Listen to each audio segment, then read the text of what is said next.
कलाम जो रेहान अजीज शेरवानी साहब का सुनाने जा रहे हैं उस्ताद साहब, उसके बारे में हम रेहान साहब से पूछते हैं कि वो कौन सा कलाम है और वो उसके अंदर आप क्या समझते हैं, कैसा कलाम। जी ये अब बाउद्दीन ज़िक्रिया मुल्तानी रहमतुल्लाह अलैह के दरबार शरीफ पर बैठे हैं और कलाम ये है कि चलता हूँ आज उसे देखाता हूँ, दिल बड़ा सनम परस्त है।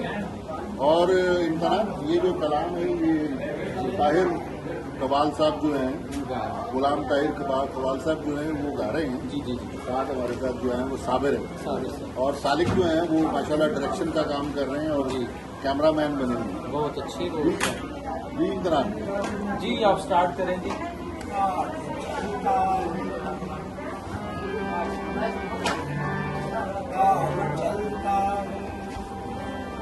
आज चलता हूँ, आज चलता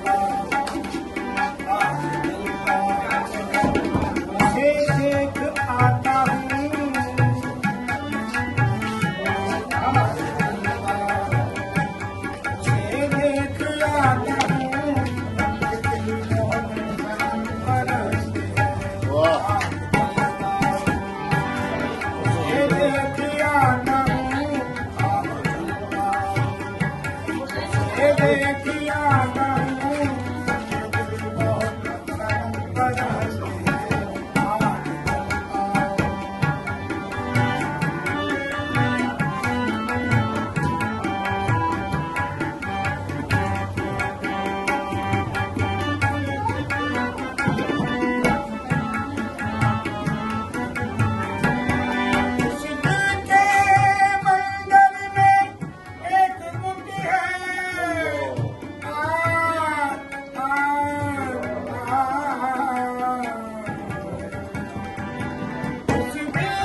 देख आता हूँ,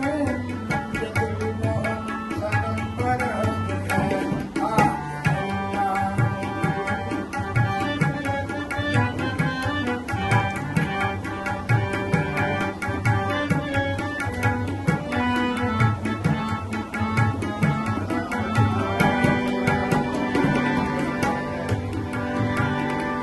सालों बाद उसको देखने की